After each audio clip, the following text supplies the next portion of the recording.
என்னுடைய அலைபேசியை என் தாயோடு பேசுவதை கூட ஒட்டு கேட்கிற இந்த நாடு, இந்த அதிகாரம், இந்த தீவிரவாதிகள் உள்நுழையும் போது யாரோடும் தொடர்பு கொள்ளாமல் இருந்தார்களா? அதையெல்லாம் பதிவு செய்யாது, கண்காணிக்காது என்ன செய்து கொண்டிருந்தீர்கள்? இந்த கேள்விக்கு பதில் உண்டா? இல்லை. தவறு நடந்து விட்டது. தோல்வியை ஒப்புக்கொள்ள மனதில்லை. சொந்த நாட்டு குடிகளை தாக்க தவறிவிட்டோம்.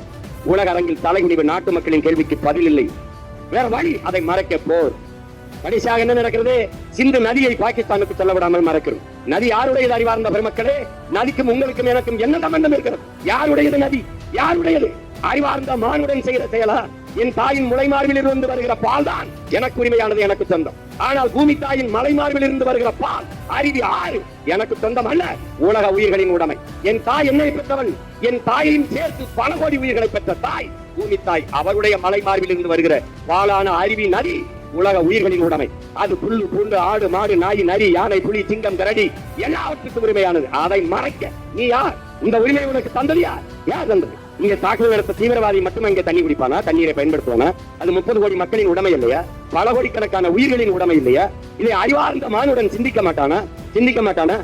நதியை, நீரை மறிக்கிறேன் என்று சொல்கிற நீங்கள், நீரின்றி கூட வாழ முடியும். ஒரு வாரம் 10 நாள் ஒருவன் குளிக்காமல், நீர் குடிக்காமல் வாழ்ந்து விட முடியும். ஆனால் சுவாசிக்காமல் ஒரு நிமிடம் கூட இருக்க முடியாது. காற்றில்லாத வாழ முடியாது. அப்ப ஆட்சியாளர்களை, அருமை பெருமக்களே, நதியை மறிக்காதீர்கள். வேண்டுமானால் இந்திய நிலப்பரப்பில் இருந்து பாகிஸ்தானுக்கு வீசுகிற காற்றை மறையுங்கள்.